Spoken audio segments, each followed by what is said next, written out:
Good evening. Good evening. Oh, okay. Yeah, it's working. Okay, thank you. Now, when you were not responding, I thought maybe the mic was not working, so I thought, no, try again.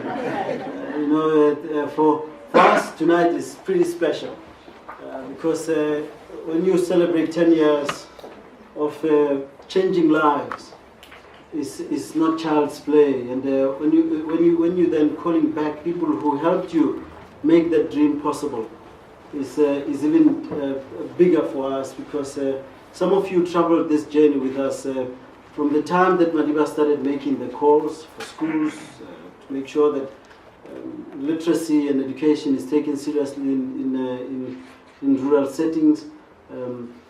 Some of you were there, right there, and so 10-year milestone is a big deal. So that's why when we say good evening, it really means it. We do mean that it's really good. So we're hoping that it is for you too. Now, one of the things that I was saying to Kim earlier on, that when it comes to Madiba and the education project, whether it be on literacy or Madiba was so committed to it that he thought that it was important that people in rural areas who in today's time, so as we look back and we look at what's happening in rural settings, you have a sense that people are forgotten. There's the discarded people. And it's those discarded people that Madiba was trying to make sure that they felt that they are part of the whole.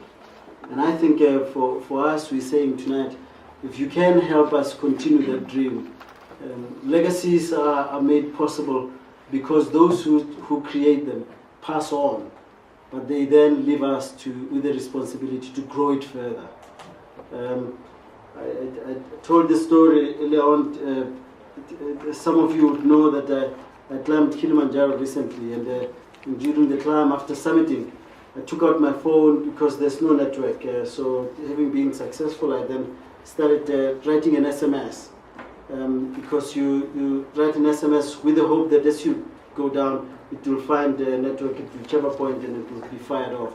And I started writing to my mother too, because in my moment of excitement, I then started writing to tell her that I was safe and well and I'd made it. And it was halfway through this thing. Maybe it might have been mountain sickness that had hit me that I forgot. And just before I sent it, I realized my mother can't read or write. So, and that thing then hit me hard that as we climb many mountains, it doesn't have to be Kili. May we make sure that no child doesn't have to write an SMS because their parents cannot read or write. So the next generation must be able to just write an SMS as they wish. So in 2017, it shouldn't be something that we should be saying 17 million South Africans go to bed hungry. And of those 17 million, is the community that Kim is looking after. I was in the Eastern Cape 2 years ago with Kim going to some of these schools that she works with, and to see the faces of these little people when a truck with food came through. They were excited about us being there, I think. But when the truck with food came in, Jesus, it changed. The whole thing changed, but I claimed that it came because I was there. I mean nothing of the truck. So it says that we need to be doing more to bring in those who are outside. At a time that we're building more fences, that we're trying to build more walls, we should break down those and build more bridges. When the international community says solidarity should be out, we should be saying we were in solidarity with Kim and her team. With those few words, I want to thank you very much for coming tonight and welcome you to the Nelson Mandela Foundation. My name is Sello Hadan and I work here. Thank you very much.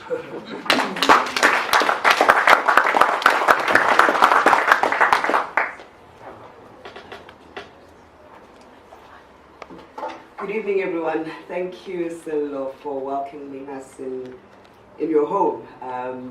We truly now feel invited and welcomed as the guests in this home of memory, home of history, a home where many of us have been inspired to dream bigger and make a difference in this country. and 10 years indeed is a milestone, so it is indeed a good evening. Thank you to each and every one of you for making the time to come through this evening to help us celebrate ilegacy kaMadiba, uHoli Hlahla, uYemyeni. Udada was obviously passionate about education, and so I, as Basetsana Kumalo, have had the greatest privilege to serve on the Nelson Mandela Institute Sustainability and Investment Committee under the chairmanship of Usisanga Bulana, and had the incredible opportunity to work with one of the most passionate beings I've ever known. Humble to the bone, giving without expecting anything in return, Dr. Kim Proteas. I mean, she is the visionary who's really helped sustain the work of NMI. Allow me this time to just tell you a little bit about the NMI. The Nelson Mandela Institute was launched by Udadu Madiba in 2007 to take forward his legacy work in education. Now, during the special evening, ladies and gentlemen, we would like to reflect on the journey of Mandela's work in rural education, beginning in the 1990s, when Madiba called upon the private sector to build rural schools. This evening we'll present the less known phase of work carried out over the past 10 years, and working carefully with teachers, parents and children, building tools to supporting reading and writing, and to Silo's point, and of course mathematics in the rural primary schooling environment. Again this evening we will also reflect on the nature, of course, of the stubborn crisis in education. And we'll also, hopefully by the end of the evening, frame a roadmap to turn around the system of primary education. And we hope, of course, we can be able to do this in our lifetime. Let me just give you a bit of a just a run through of how the evening is going to pan out. We're going to have two panel discussions, and I'm going to invite the panelists to join me shortly, after which we will then invite you to join us downstairs. We have a special cocktail laid out for you, as well as special auctions. There's some fantastic items on auction this evening. We work and we can only sustain ourselves as an organization through your efforts, donor funding, sponsorship, and people who really want to partner with us. Tonight is not only just about trying to raise money, but it's also about creating those partnerships that will help sustain the work of the NMI into the future.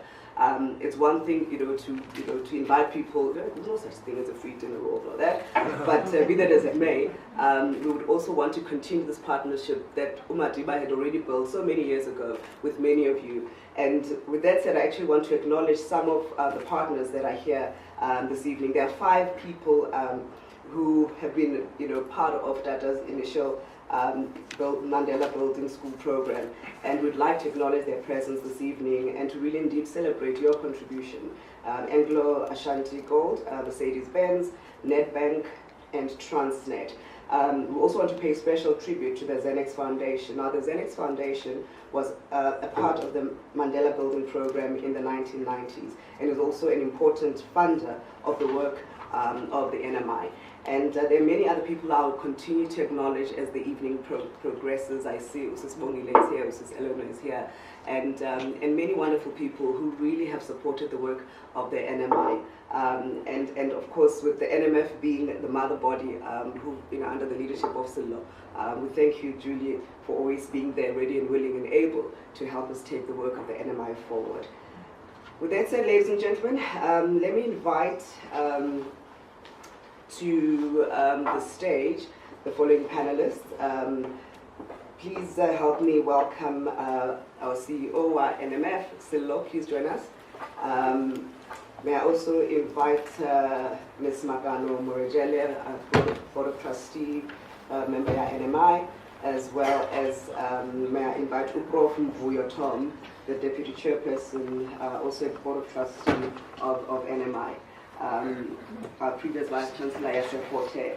NMI has a very, very close relationship with the University of Forte, as we well know. We are housed and based at the University of Forte, and Prof, you've been really, really just exemplary in your leadership as well of the work of NMI at Forte. We know that Udada went to Forte, and You know, it's his alma mater, and so it's been such a privilege to work with you and your team. At this time, let me actually do what I do for a living. Now, I'm a broadcaster, and for me, interviewing people is my greatest passion, because that's when I can really get people to share insights about whatever they're passionate about, whatever they do for a living. And the work of NMI is such that it's really asked of each and every one of us to stand up, make a difference, and use our skill set. Let me start with you, Sello. Now, we know that Umadiba placed great value, oh yeah, is that better? Yes. Great value in education. And just talk to us a little bit about the meaning of education that Udata had, and for him what that really meant about obviously fighting the cycle of poverty and making sure that every South African child has an opportunity to have a decent education. Just journey with us back. You know, tonight is about reflecting so that we can be able to know where we come from, where we are, and how we need to continue, to your point, that has legacy into the future. Thank you very much. You know, to understand Madiba's passion for education, you could throw around quotes. Education is the greatest engine. Education can change the lives of a domestic worker to being a president. Or, you know those quotes, right? You could do that or do what you want us to do, which is to understand from a memory perspective how passionate Madiba was. You just have to look at his letters. If there's one gift that Madiba gave us is that he wrote a lot. And in the belly of this building downstairs, we have the archive. And it gives you so much joy to read the letters, because when you kick off every letter, Madiba started it off asking about education of the children of whoever he was writing to. It didn't have to be his own kids only. And to demonstrate that he didn't even care even for the jailers, his jailers. He would care about their children's education too. And a story is told of how he would tell the warders, look, you have to go back to school. You must develop yourself and try to get yourself back into university. And one of them then told him, you know, this time you're crossing the line. I'm your superior in this place. I'm the warden. And Madiba then made a promise to say, okay, because you don't want to go back, when I get out of this place, one of the things that I'm willing to do is to make sure that I fund your child to go to university. This is a warder who then is his jailer. Madiba came out of prison and he honored that promise, because he then wrote to this warder and said, well, if my memory serves me well, then it means that your child should be in matric now. So I know that I made this promise because I thought I'd be someone. So now I'm president of the country, I can pay for the education. And the Children's Fund can tell many stories like those too. So if we are to care about that, we must make sure that the quality of education that's provided in rural settings is understood as Madiba wanted it to be understood. We must make sure that we go beyond buildings. Structures don't build children. It's the quality of what's given, the content, the commitment of teachers needs to be there.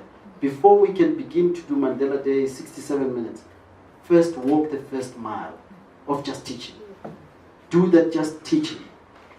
And fourth and lastly is that for the child to be who we want them to be in future, we have to make sure that we don't repair our children. At the moment we're damaging them because the promise that the rebuilding will be long for us to then rebuild the children that we've damaged because of the kind of education that we've given them. Well, what do you say to that? I mean, he lived true to his words to the very end, Utata.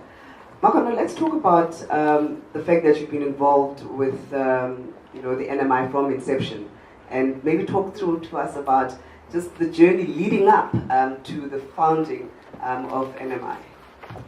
Thank you, Basi. So my association with the foundation dates as far back as 2003. I joined the foundation then as the program manager, one of the 3 program managers in education, and our very first task was to make sense of the school building project. that Mr. Mandela had started, I think, as far back as 1994.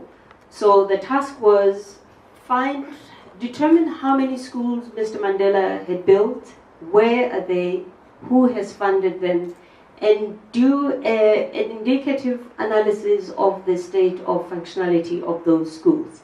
And in fact, the foundation then was not as grand as we have it today. We had an interesting filing system downstairs. It was basically a warehouse where we had to go through boxes and boxes of documents and try and put together some kind of a meaningful program. And in the end, we established that there were 140 schools countrywide, with the majority of those schools in the Eastern Cape. So I think from that you can gather that the origins of the Nelson Mandela Institute pretty much predates the Nelson Mandela Foundation, which I think was established in 1999. And I think quite early then we knew that much as infrastructure in its various forms was a necessary consideration for quality schooling, it was not sufficient. Therefore, and I think perhaps maybe just to flag here that even then, I think Mr. Mandela planted a seed that business has a critical role to play in achieving and improving the quality of schooling broadly, but in particular rural schooling. I think it's fair to say that the role of business in social issues has evolved over time, and I think we find ourselves where the narrow conception of corporate social investment has shifted towards shared value and social innovation. So, as you can see, I'm the oldest here because I have notes and others don't have, don't have notes. So, and I think to try and make sense of, if not infrastructure, what are the other factors? The foundation commissioned an interesting study which released a report called the Emerging Voices, which I think in my mind still is one of the groundbreaking reports in terms of giving us a picture of what rural education in this country looks like. And I think just to highlight, one of the critical findings was that to understand the ecosystem of rural education, it's important that we had a dedicated capacity, expertise, and effort so that we really begin to go into depth as to what that entails. And I think this was really the beginnings of the Nelson Mandela Institute. But also I think it was pretty clear then that we cannot or we couldn't run that program from Johannesburg. And the question was where in the country, given that the schools were all over the country. And I will leave Prof to answer the question why it ended up where it ended up. And I think following the consultations with the Eastern Cape Department of Education, the then Department of Education, we decided that we need to start recruiting to establish the institute. And I remember my first engagement with Kim. She said to me, "I'm going to be there for a year," and I said, "I doubt it." And then she said, 2 years. I said, no ways. And then 10 years later, we're here, and Kim has really, and her team, have done a sterling job in getting the institute where it is today. And I do think that Kim really deserves a round of applause. Thank you, and thank you for your contributions, Makano. Prof, University of Fort Hare celebrated its centenary last year. Utata this year would have been also 100 years old. Just talk to us about, to Makano's point, how the NMI ended in the University of Fort Hare, and of course you can also talk to us about the University of Fort Hare project that the NMI is also part of. Thank you, Basetsana. Good evening, everybody. Let me then start with the first question. I don't have notes, so Silo doesn't, but both of them are younger than me. I should be demented by now. The University of Fort Hare, having been the first university, I think let's start there, for Africans, in inverted commas, in the country, has a great history of contribution to education. And I joined the university in 2005. And by 2007, we launched the NMI. And I was there when it was launched. I was still Deputy Vice Chancellor then. But my association with the Mandela schools starts back in 1972. Some people, no, 1971, will be surprised. They will think that there was no Mandela school. I'm saying that because Hilltown, where he schooled, is where I also schooled. So I've got an attachment to every school that he has. When we started, I was Director General of the Eastern Cape. When we started with the schools, changing them and seeing, I know Xenex, I know Anglo, I was there with them. And we were always wondering, what are we going to do with these schools? The schools are being built, yes, but what's happening with the quality of education in these schools? What's happening with the functionality? And we had a steering committee, we used to sit and discuss that regularly on the issues of what's happening with the schools. But when the debate started then of focusing on the Mandela schools, we said we should even go beyond the Mandela schools if we are going to address the big question of education, especially in the Eastern Cape. So by the time we started the NMI and the University of Fort Hare, having had this footprint of education everywhere, not just in South Africa, but in the southern hemisphere, in the southern sub-Saharan region of the continent, we said, let's have this at Fort Hare. Let's deal with this matter at the University of Fort Hare. Mandela was here, Tambo was here, Sobukwe was here, and many others who had contributed to education and had passion for education. So Fort Hare needed to take up this task. And the issue of access to education should not just be the access to the buildings, it should be access to the quality of education. And the quality of education is not just the infrastructure inside, it's also the teachers, it's also the environment that the kids are being taught in. So it was important to address those matters in this program. And Silo has just spoken about literacy. Literacy for people who have not been to school and becoming illiterate, therefore. But we have the damage that he has referred to in the latter part of his contribution, that we have in our own system of education, where kids who are supposed to be able to read and write in terms of the years that they have spent at school cannot do that. And if you look at what can be done in the grounding phases of education, and you look at the ANA that we have these years, Annual National Assessment, you look at how kids are performing in the early years and how they perform later, and you realize that the damage is being done in the system itself. And therefore there's a lot that we need to do. Fort Hare is then going through a process also of transformation and needed to make this contribution to education further than just producing teachers, but going out there and making sure that these schools are functional, not just in management, but in terms of the teaching that takes place in the classroom. And I'm glad to say today that the examples of the schools that I have been exposed to from this program show what a transformation of the teaching itself, the pedagogy that is offered there, can do to a classroom.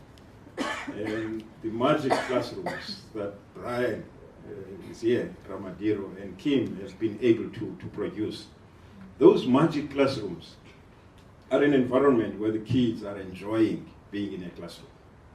And how we wish that this could be the trend throughout the country. If you can have kids who look back and say, we want to go back to the class. We don't want at tea break to take our books and go back home. We don't want after school to just take our books and go back home. We want to be able to learn as much as possible. The experiment that has been done by the University of Fort Hare in those schools is such that a grade R learner can be able to read not just a word, but a sentence in grade R. And that school is in Kanduli, Brian. Bizana. And you see the footprint that I talk about for Fort Hare. Fort Hare is in Addis and in East London. But Bizana is beyond the Kai River. And Fort Hare has been able to go there and show what can be done in a classroom to produce the type of learner that we would like to have. You know, in those years that we were at school, our parents, who were also illiterate, like what Silo has said, would say, if a child can write a letter and there's a response to that letter, then that child is educated. In isiXhosa, bathi uyibhala incwadi ibuye. If you can do that, then you were educated. But you could do that in standard 1. A grade 3 learner today cannot do that. Why? And that's what Brian and Kim are trying to change. And we have been saying, therefore, that that experiment must not end with Fort Hare. It must go to the other universities. Bizana is closer to Walter Sisulu University. And therefore, we should take this experience that we have had and spread it to Walter Sisulu and spread it to the other areas of the country. But the universities are not alone in this. Government must play their role to make sure that there is development that's taking place in the way that we teach our children. And therefore, Fort Hare has been having that experience for years of contributing to education in the manner in which Madiba, Tambo, Sobukwe, and others would have loved to see education contributing to the development of society. Prof. I know, and gave us an opportunity to also reflect on an esteemed institution that has really raised world shakers and history makers, our leaders. We are because they were and they did. And we sit here today trying to pay it forward as well in our own unique ways. So we understand, of course, that Udada launched the NMI to carry, the legacy of his work in education forward. Tell us succinctly how he managed to do this in his lifetime. You know, the NMI, with the history that you just got, you can see that we're dealing with someone who was an absolute visionary. And visions die because those who take them over have no vision. And for me, it's that sense of, Madiba says that one of the first things that you do as a leader, you walk in, you first listen, watch what's going on. And once you've done that, you give people the vision. And people follow a vision. And there's no doubt that with NMI, in partnership with Fort Hare, that's vision right there. And it can either thrive or die because we let it. And I think NMI currently has, it can do better. It can do more. But because you don't have the resources that you need for you to be able to do the kind of work that Madiba thought should be done. And I think what you were saying, Prof, is so true, Doc, that you just have to go to those places physically and see the impact that the magic classrooms have had. And if you were to replicate that in Northwest, in some small corner in our country. I was listening to an interview done with Sis Bongi recently on, I think it was on SAFM. And she was saying, kids today cannot read. You can't then blame apartheid again. You know, so our past shouldn't be a burden. And NMI is an example that our past shouldn't be. It should, if anything, it should be something that we reflect upon and say, what do we take out of that past to make the future better? For those who are still to be born. And visions that Madiba had with NMI, for me, comes with this burden of responsibility to making sure that it continues. Bua, comrade, bua.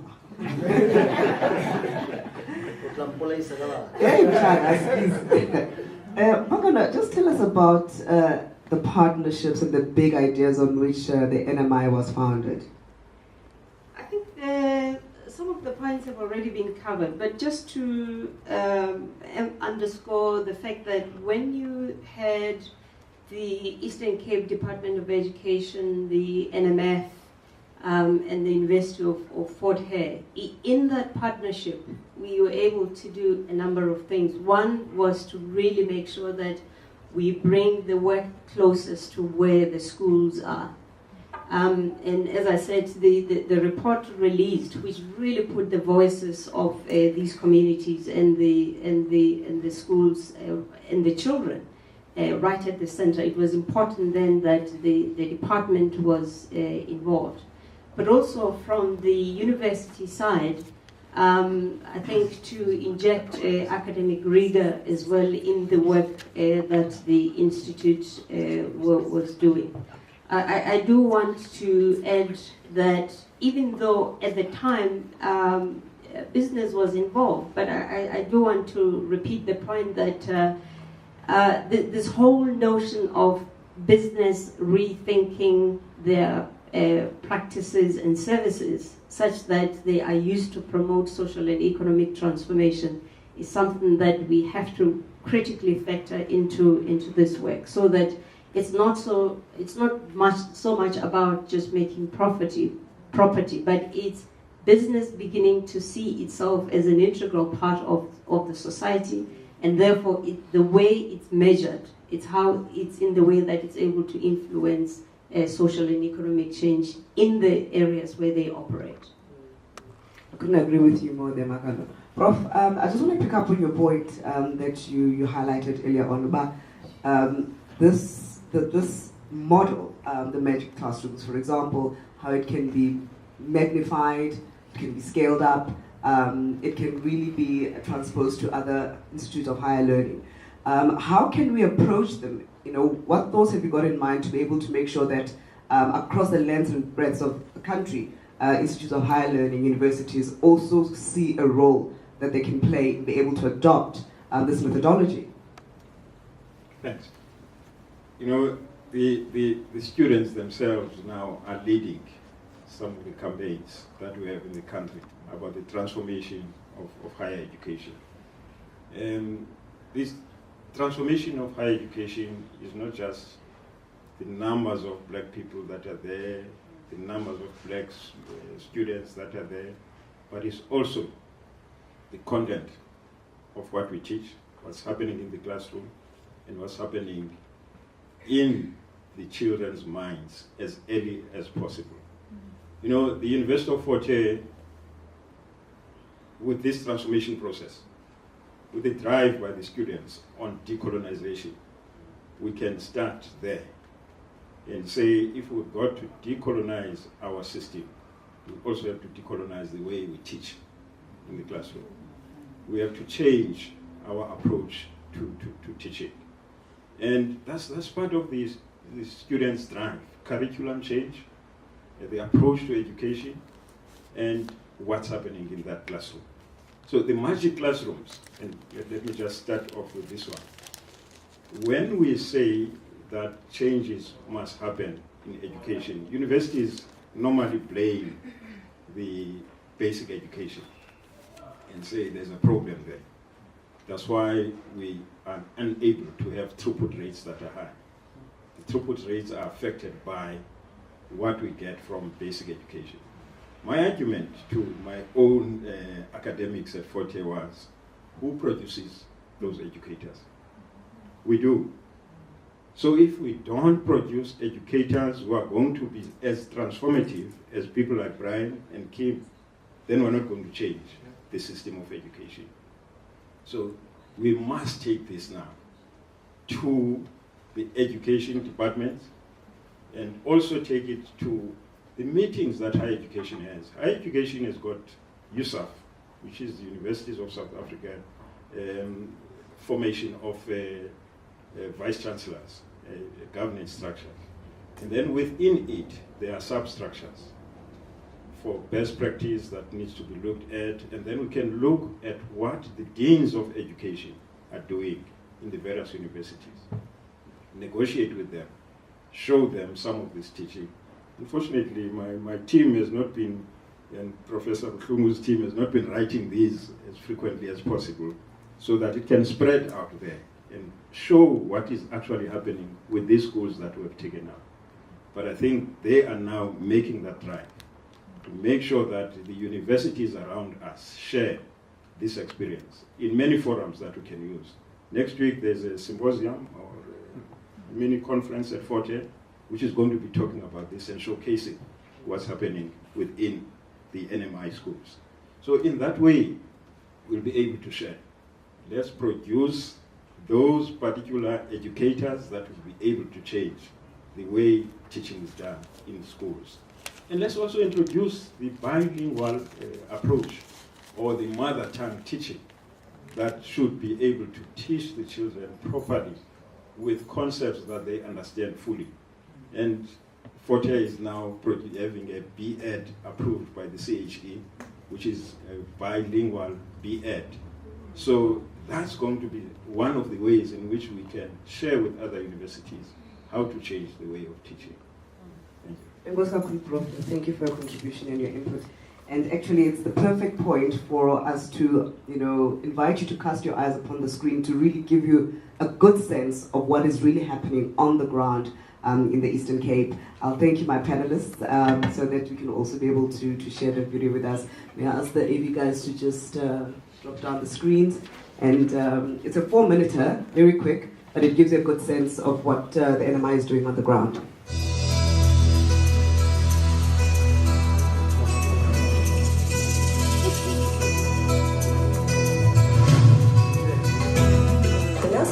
Institute is a non-profit organization that aims to improve the quality of rural education. The fact that the NMI builds upon a good and improved public education with amazing intervention methodologies by understanding the background they find themselves in the communities and building on that to build their confidence is a noble thing for the nation.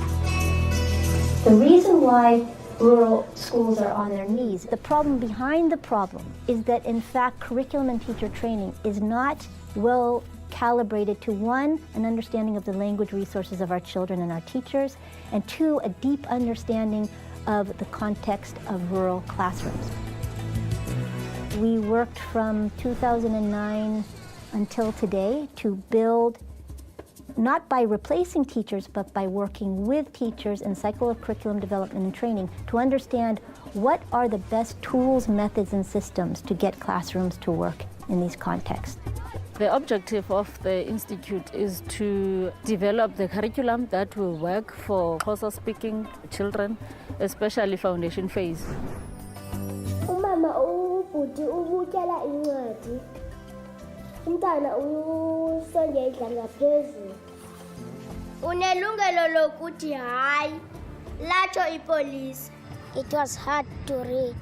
Abantu abadlakazelisa abantwana baya kuya etolongweni. But now it's easy.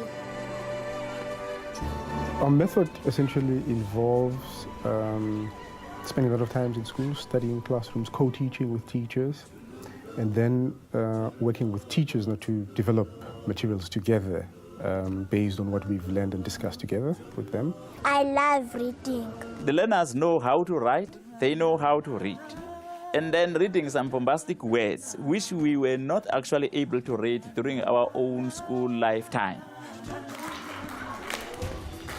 For the last 10 years, we've focused specifically on literacy and mathematics in the foundation phase. The reason for focusing on both, some people have asked us why don't we focus on one and then move to the other, is that we found that for the foundation phase, the biggest challenge for teachers is holding together a full curricular day. So rather than slowing down the day to one curricular activity, we need to speed up and structure the days around a more full curriculum.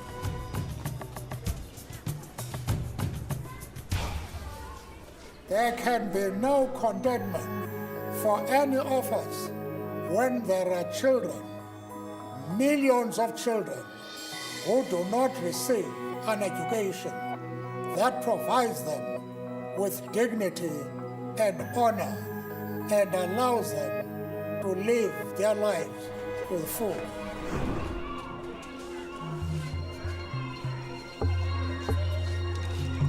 We hold our work accountable to literacy and mathematics improvements. And our initial goal for ourselves was we wanted to see at least a 2.5% increase year on year until we reached 70% average. That's our goal. Slowly but surely, we have not only achieved our 2.5%, but literacy is growing at 3% a year, math is growing at 5% a year. We haven't hit 70% yet. We don't want to give up. We do think we can take the work to other scale, but we don't want to give up on the 70%. Because the 70% requires a step away from kind of structured workbooks and lesson plans, very structured ways of regaining your teaching base step, to more creative pedagogical practice, and that takes time. That's another stage of work. So we're hoping that we continue working and these become not just so like project sites, but they become demonstration schools so that they can host emerging teachers and show kind of how it looks to do this in this context. Even as we hope to extend and build much wider scale in a range of ways, these schools are still our strength, our sense of accountability, our place of innovation, our partners. And of course, going even longer term into the future is our ability actually to influence and change actually teacher training here at Fort Hare, based on the lessons that we've learned over the years, training teachers in the schools where we've worked.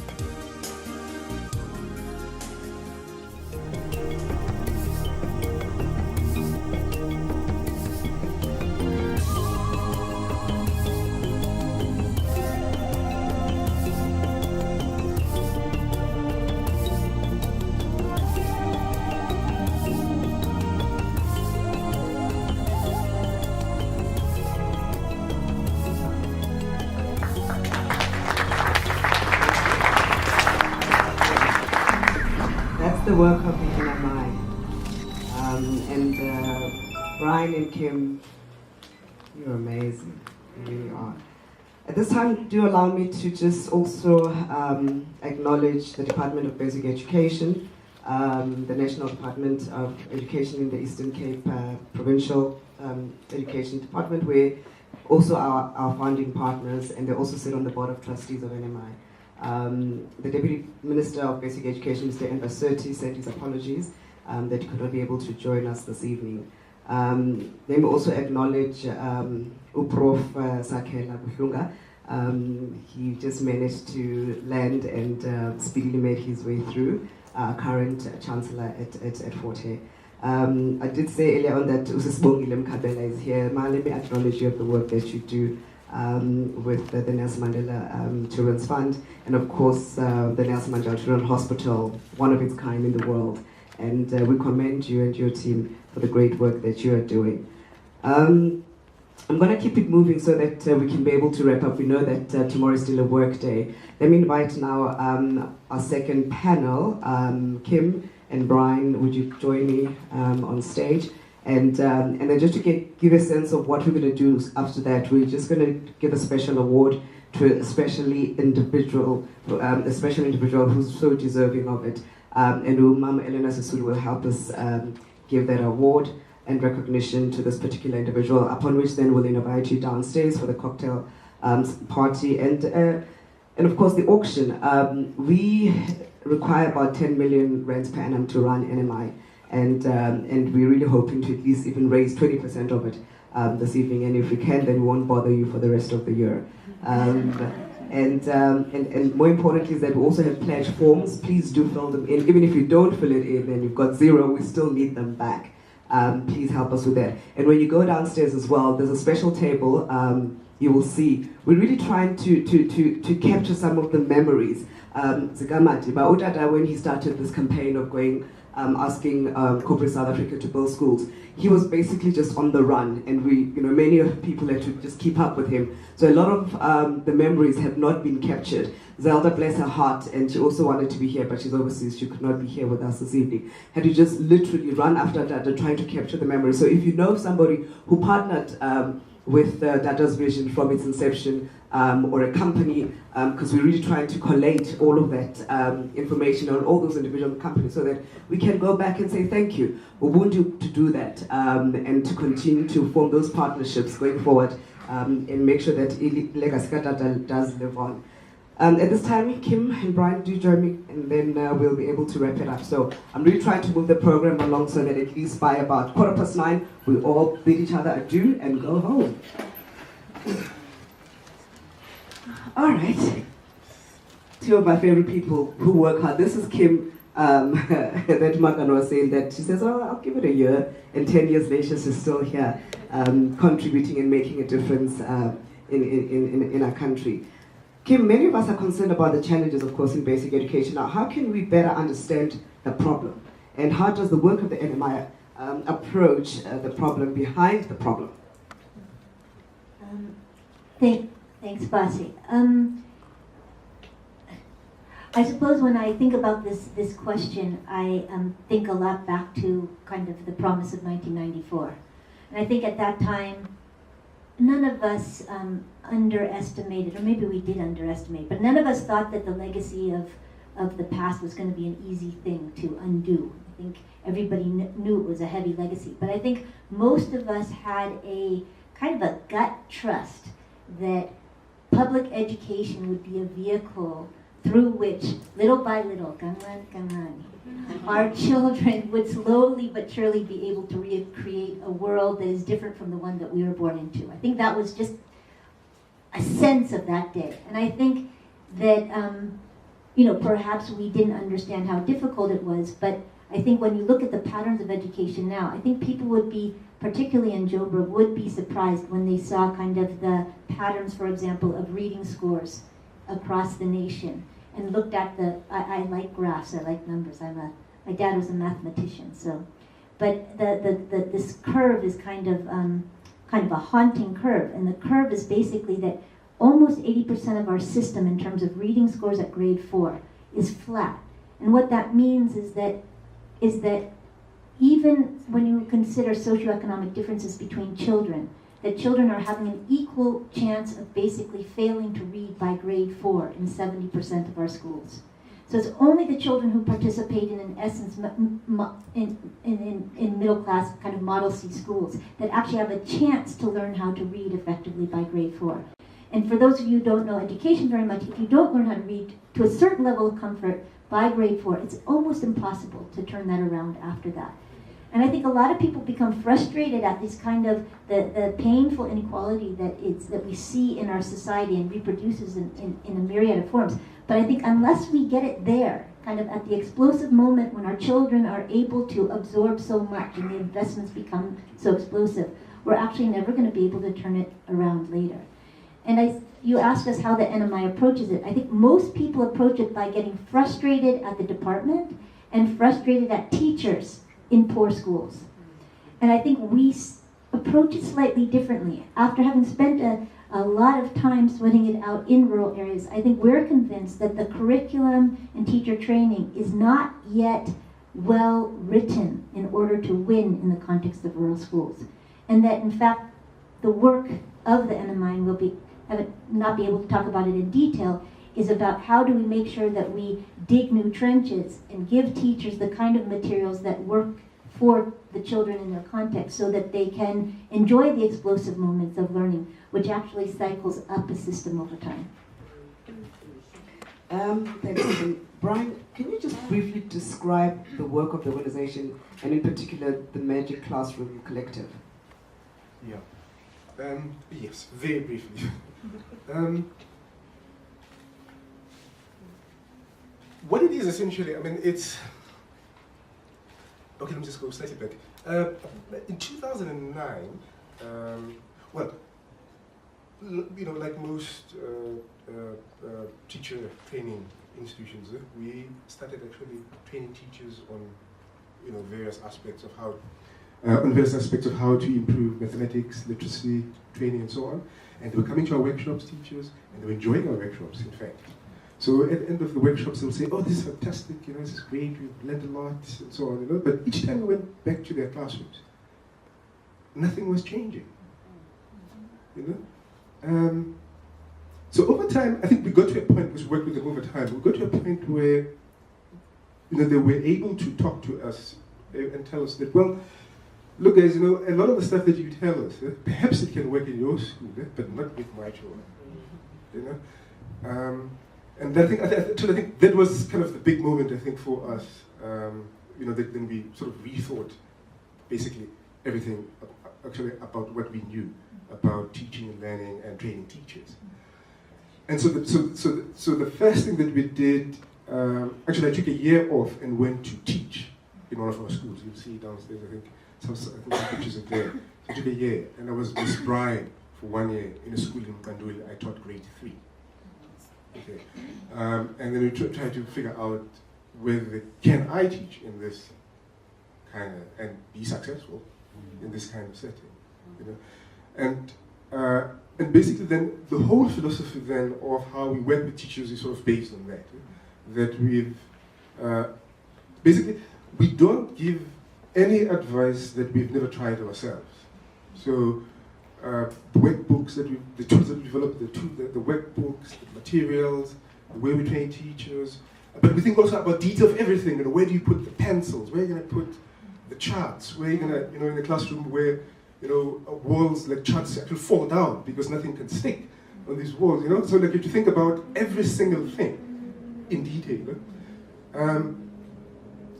But now, of course, you know, over the years we've managed to systematize that into particular procedures that we use. And we've got sort of 2 major programs that we work on is mathematics teaching, in Xhosa primarily, with a little bit of English.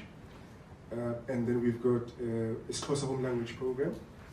We do a little bit of English as well, but actually we haven't been able to spend as much time on the English program actually as we'd like, because we're quite a small team.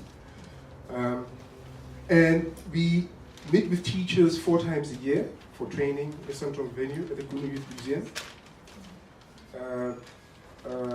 We go through what what we want to achieve in a specific term, and then we go into the classrooms with teachers to co-teach with them. Yeah. So, for example, I think in teacher education, people actually that have seen that is that often what happens is that lecturers go into classrooms, sit at the back, critique students, you know, like you do crits. So then what we do actually, we go and we teach and teachers crit us. Because I think that's been one of the problems in South Africa, is that university people haven't gotten to a point where they're questioning their knowledge about schools. The assumption is that they already know what the schools need. You know, they've got actually the experts. So all they have to do is just for these teachers to absorb what we're telling them and then go and do it. But I think that when you work with teachers, you actually learn a lot. We haven't done the work to understand the complexities actually that they face in detail, so that we can give useful advice in their context. Thanks, Brian. Thanks for that input and insight. I mean, the fact that, you know, you look at the detail of even, you know, where you put the charts, and because, you know, we often even forget, being in urban environments and peri-urban environments, that the walls are not painted, walls are not plastered, and how do you create a conducive learning environment? So there's a lot that obviously goes on in the major classrooms. Kim, let's talk about what has been achieved by the NMI, and I think most of us are interested on the impact of this work, and how do you measure the impact of the work? Okay, so the kind of flagship work of the NMI is known as the Magic Classroom Collective, and it involves about 100 teachers that we work with intimately over time. We've been working with them now for about 8 years. Term on term, we develop materials, distribute them, co-teach, and then learn about what worked and what didn't, and then develop them again. And we evaluate the work in a variety of ways, and I won't bore this evening because I'm sure people would like some wine. But the summary is that we hold ourselves accountable to literacy and mathematics grade 3 scores. There's a big debate around that, but we also think it's important that we are able to build children that are able to engage in some formal assessment activities. And these classrooms have been growing across 8 years now by over 3% in literacy and over 5% in math. That's the first group. It might sound small, but it's the first group of schools that systematically have done that over time in the rural Eastern Cape. And it provides now finally a group of schools where teachers can say, but that's not possible. And another teacher says, yeah, but it is possible. And let me show you, in essence, how we do it. And I suppose for me, though, if you're summarizing in order to get us downstairs as quickly as possible, what I feel like we've achieved in this 10 years is when we first started out, we would go to many foundation phase, even intermediate phase classrooms, even senior phase classrooms. And we would sit with teachers and with children, and I would watch children with books, often books that were designed for much younger children, say at grade 5, 6. So they're kids who are growing older, and they'd have books that have, you know those books for children that have 1 word per page? Mm-hmm.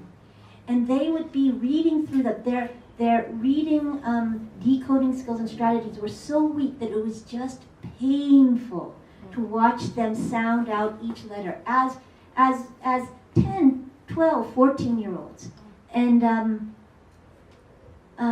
the other day we had this, one of our biggest kind of excitements is we have kind of a new innovation in phonics development. It's probably doesn't sound very interesting to you, but it's extremely exciting because we're having kids break through decoding as early as grade R. Mm-hmm. And the other day we had a little video sent by one of the teachers, and this child in grade R, he's reading, full sentences, full books. It's wafunda, like really reading, better than our children are reading.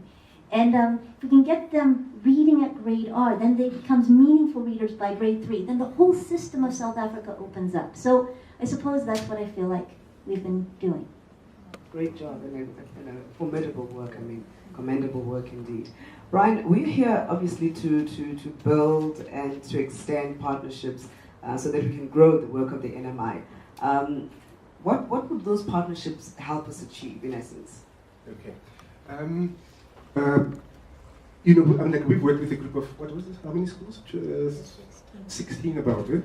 And people, they've always told us, yeah, when are you going to scale? So we've got many ideas about scale, how to go to scale. And I think that the primary way actually of going to scale, we think, is teacher education. So one of the things actually that we're doing is Xhosa English bilingual B.Ed program at Hare. And we're hoping that we're going to train a whole new generation of teachers based on the work that we've done. And of course, but also people also ask, okay, but how are you impacting other universities and so on? Actually, in fact, over the years, we have actually influenced, teacher education policy in South Africa. Basically, since about 3 years ago, I think about 4 universities now are moving towards offering bilingual teacher training programs in the foundation phase. Although it sounds quite obvious, but in South Africa, African language speaking teachers that teach children that will learn Xhosa, Setswana, or whatever, they're actually being trained right now in English. But to teach Xhosa, or to teach Sesotho, or to teach whatever, the whole country. And actually this is like part of the crisis, actually. So teacher education actually is creating the crisis, actually, of reading in South Africa, you know? So, but essentially the only languages through which teaching is provided in the language of the child, of instruction, is English and Afrikaans. And also you can see also the results there. So the rest of it, actually, all these teachers who are being trained in English but to teach in Xhosa is a big problem. Okay, but also we're trying also to build, because we work in rural areas, we're trying to build also some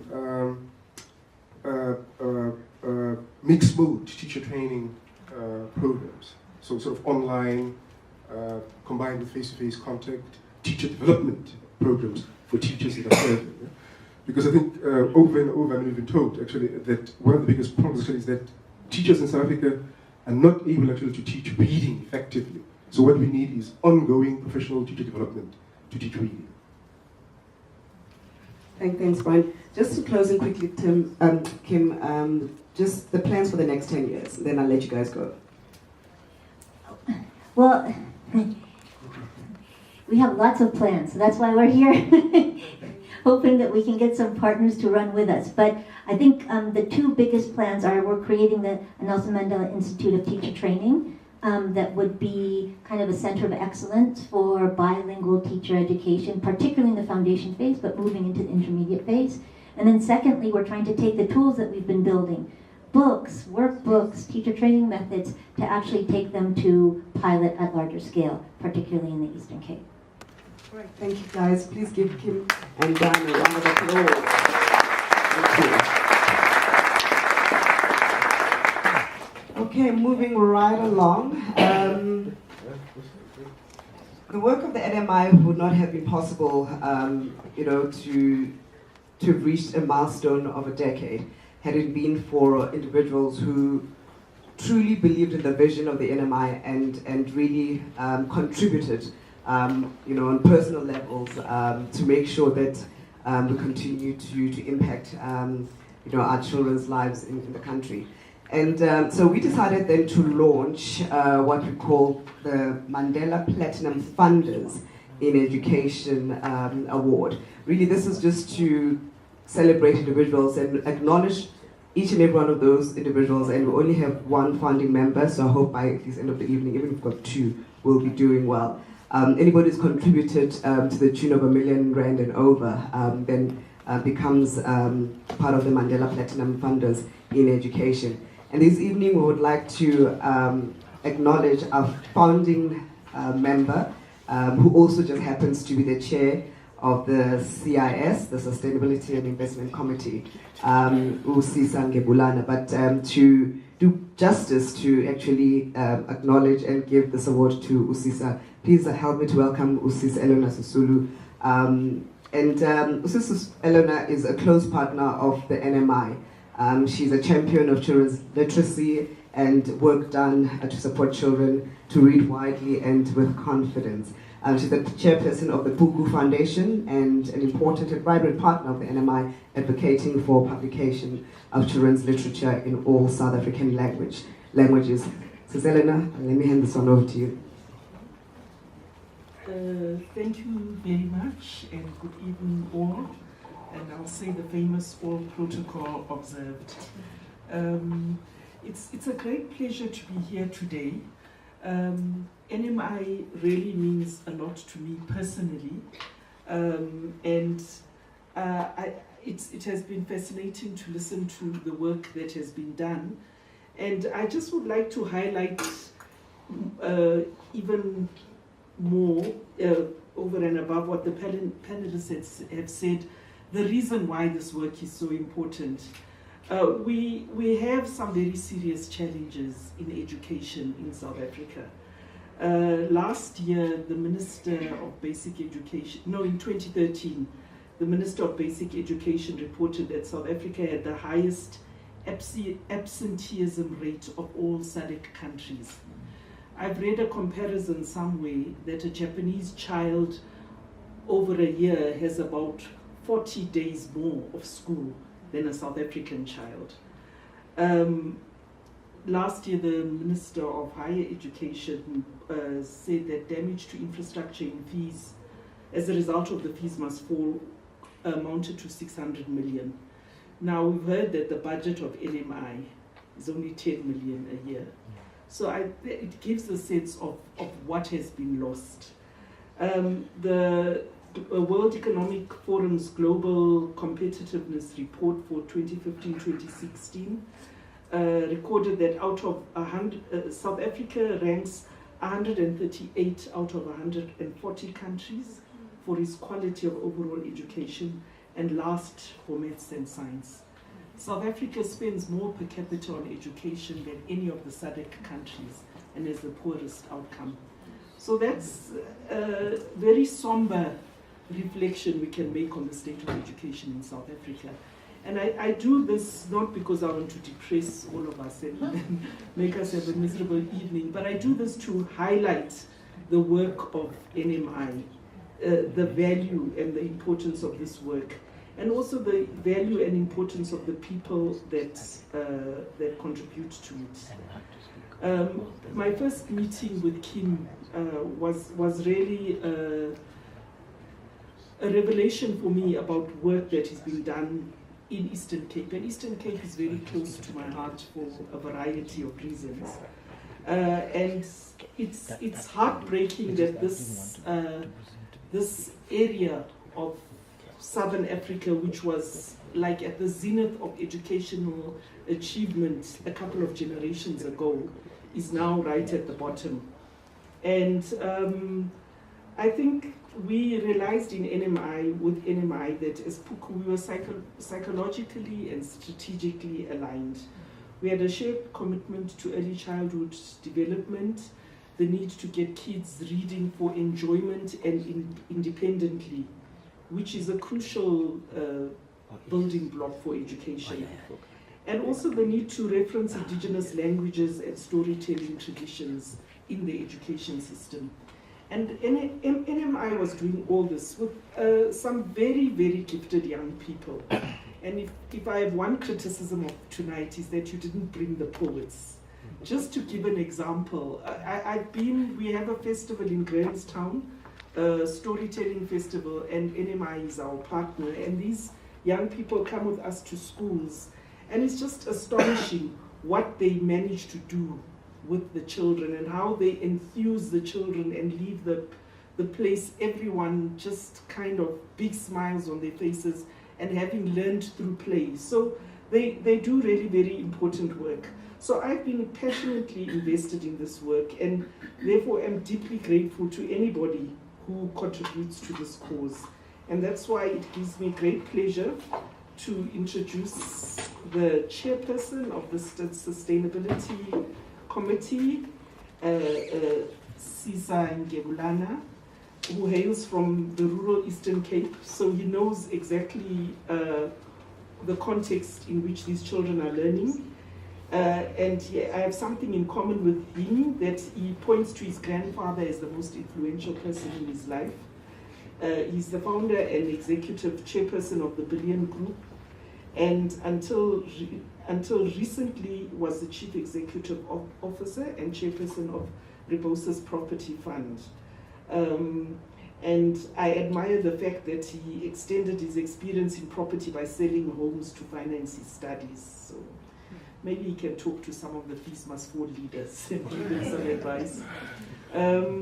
He's deeply committed to rural education, and his contribution to the work of NMI has really been substantial. Last year, I heard on radio, and I wouldn't have believed it if someone had told me, the chairperson or the deputy executive secretary of SATU, when he was challenged about the annual national assessment, that why is SATU refusing to allow the honors, as they call it, to take place? Doesn't it mean that they don't have confidence in their teaching abilities? Because if they were confident about the teaching, they shouldn't be stopping the honors. They should be confident that the kids would pass. And his response just astonished me. He said that teachers are only responsible for 14%, 1/4, of the outcome of children, the learning outcomes of children. The rest is other factors, socioeconomic, home, etc. And I remember just going through that day with the days, because I felt if the Deputy Secretary General of the major teachers' trade union in this country believes in this, what hope can we have?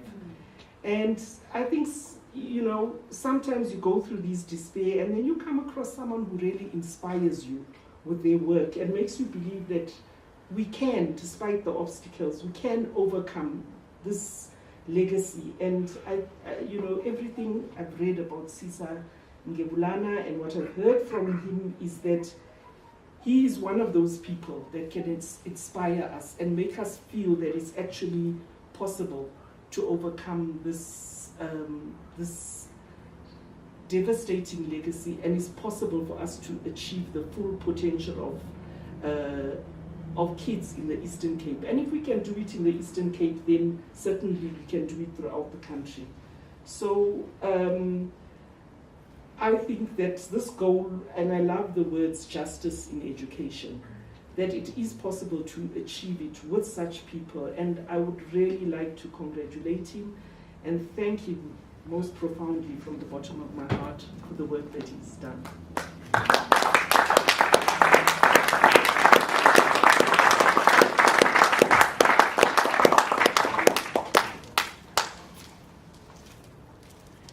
May I invite the committee members to help me hand over this award to Sisa. Please come on stage.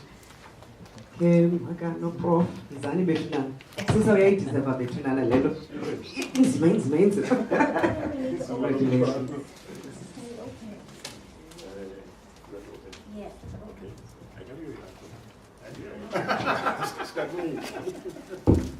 Just to tell you what we're presenting Sisa with this evening. It's a carefully framed photo of one of Madiba's hand signing his signature, and it represents one of his most precious gifts, the commitment and the integrity of his word. His word at the founding of the NMI in 2007 are engraved on the plate, and I quote, "It is not beyond our power to create a world in which all children have access to a good education. Those who do not believe this have small imaginations," unquote.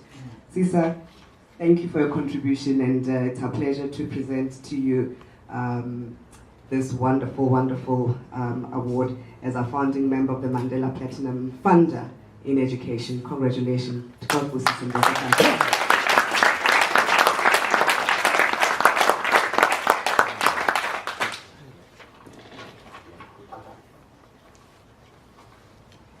Let me hand over the mic to you.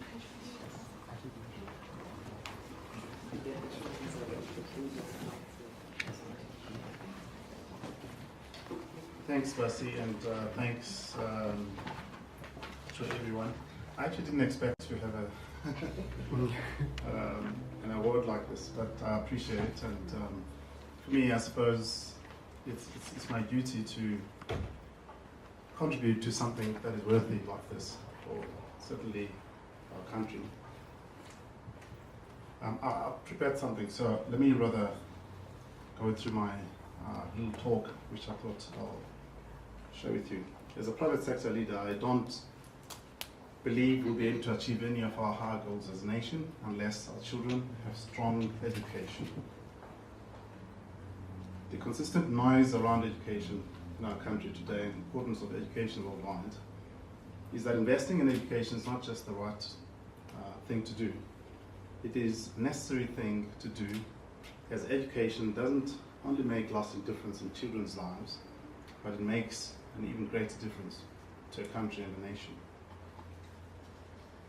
I think there's a lot of reports that emphasize, especially that emerging markets in times like this, where there's economic slowdown, can use that to build their human capital, which in turn is quite important for their competitiveness globally, which in turn will give rise to their prosperity.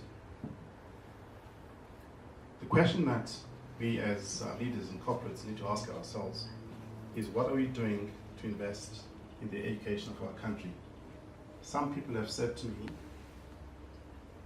that their openness in investing in education has waned given the lack of results. It seems that investments don't work. Others have said they don't feel driven to invest at this time, given the difficult political climate we find ourselves. Well, I see it differently. I think, in my opinion, the biggest threat to our democracy is not so much any given set of political leadership, but more whether people like us become cynical or resigned to the work we know we must do. As Kim said earlier, there's a period in life of young kids or children where development is explosive and exponential. If we can assist children to read and think mathematically at this stage, the results are phenomenal. If we miss that opportunity, it's very difficult, if not impossible, to make up for our neglect. Such investment is crucial to the intellectual and economic growth of our society. This is the work undertaken by the Institute, and this is where it comes to play, and that's why it's important.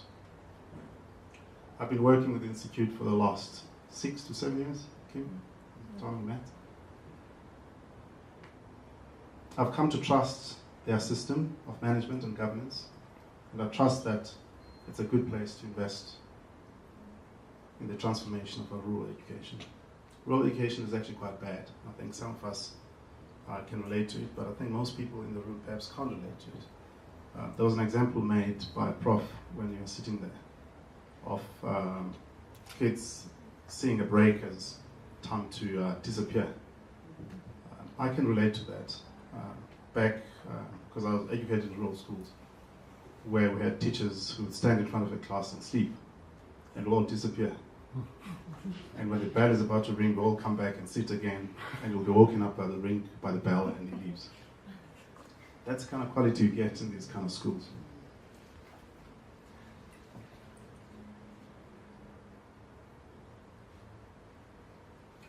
The Institute has managed to take scarce resources and make them work for children, and the results speak for themselves.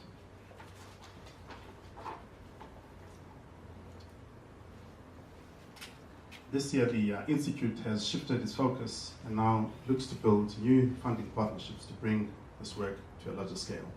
I'm hoping it would go beyond the realms of the Eastern Cape but across our country. I've had the honor of being part of this, and I had the honor, and I'm being humbled, to be the first founding Mandela Platinum Funder in education, and part of my legacy will be my work and donation to this institute and transformation of schools in the rural South Africa. I do urge you to get involved, to invest and to become active participants in society that we all want. I look forward to not being the first and the only founding member of this Mandela Platinum Funder, and hope that starting with tonight, I can be joined by a few, 2, 3, 5 of you guys. I thank the Institute for the opportunity and the honor of allowing me to be involved and be a participant in this initiative. I'd like to end with the words of Nelson Mandela in the founding statement of the Institute. I ask you to join me again to build something that contributes substantially to empowering people who live in rural areas. Our hope is that people across the world will support the Institute and so help bring to fruition an idea that can transform our land. Thank you.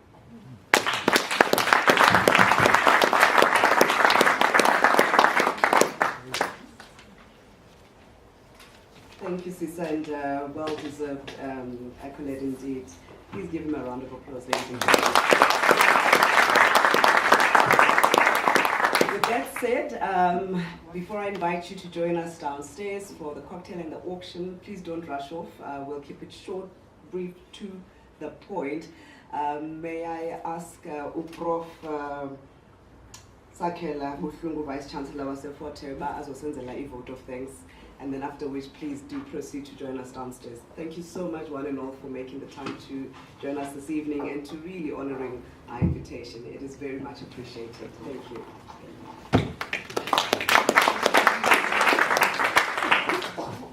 Thank you very much, Mercy. And I'm sure you will admit that this is a very interesting way of running a program.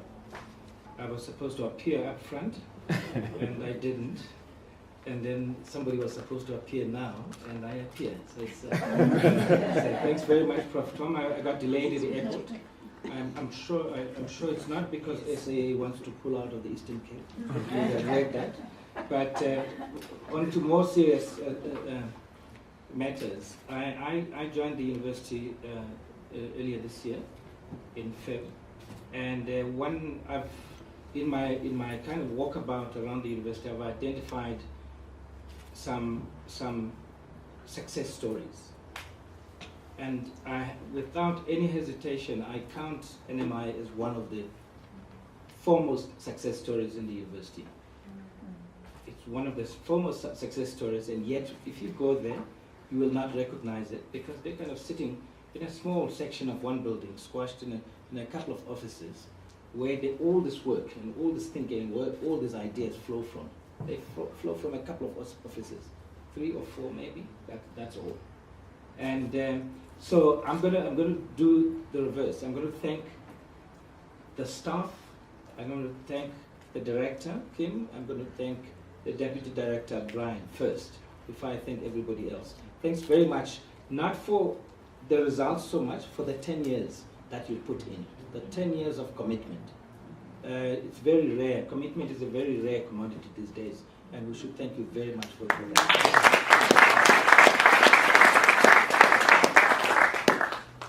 I am made to believe that very soon, having said something about 4 very squashed offices, I'm made to believe that very soon they will be moving to a new home within the university precinct in East London. There's a property that's been acquired. It's still awaiting fixing. I'm told there's good news all the way there, and I'm not going to reveal anything beyond that. But again, may they continue to do the sterling work that they're doing now. Before I thank people, I mean, the stories by the 2 panelists tonight resonates, as Mr. Ngeblana says, with my story too. We went to school. It was those mud schools, those mud kind of huts. It was a hut, a rondavo, and there were benches nailed to the floor on both sides, one class and the other class. So when the weather was bad and the teacher was teaching, they would tell you the side to fall asleep. Lalani nina. Lalani baby, and fall asleep. And she would continue to teach the one side. And then she would then in turn tell this side to shut up, fall asleep, and then wake the others and teach them. That's how it was. Anyway, but the good thing was that it was in the main, the vernacular was the foundational kind of mode of instruction. And we learned to conceptualize, to think, to frame our ideas in that way. Thank goodness it was that. But then on to the program tonight, to thank the panelists, the panelists this evening. Prof. Tom, thanks very much for kind of swapping roles with me, and I thought I was going to call it delegation, but he delegated to me in turn. I think that the board is a board. I don't know all members of the board, and I've met some of them, but then again, it's because there's a board that, the ship stays very, very stable for such a long time. There's a board that oversees the work. Again, while I'm talking about the board and the staff, one piece which you'll see in the report, the annual report, this is one entity that has had unqualified audits for all of these 10 years that we're talking about. Clean audits. It's the kind of place, it's the kind of entity that invites an investor to say, if you give us your money, we'll look after it well, and we'll put it to good use. And I'm very proud of that. And it's not every university and it's not every entity that can say that. Of course, to thank the donors, all of them, and I'm not going to go on and name them, but Mr. Ngeblana, you've been outed, so you're a donor. So thanks to you, I'll mention you because your name is out. And of course, there are partners to the institute, and there are many. I'm just going to name two. It's the foundation, the Nelson Mandela Foundation, and of course the Department of Basic Education. I'm just going to name those. Please don't be offended if I don't mention your organization here. And of course, when you're talking about partners, you're also talking, and donors, you're also talking about future partners and future donors, and that's the thing.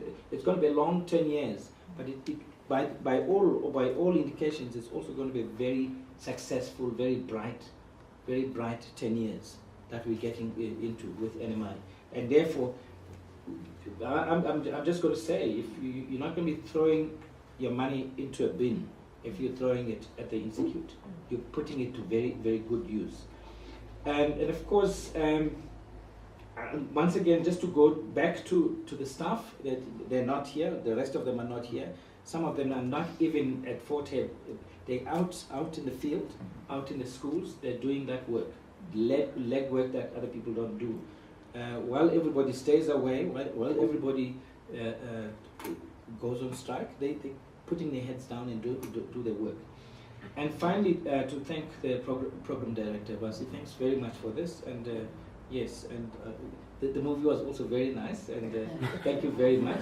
And I just once again, all of this work and the institute happens within the broader institutional kind of home that is called the University of Fort Hare. It's a university that's also, in its own way, charting its future for the next 100 years. We've just done 100 years. Again, that process of charting the next 100 years is going to mean that we have to have every department, every research center operating and firing on all cylinders, such as the NMI. Thank you very much. Ladies and gentlemen, please do join us downstairs. Thank you.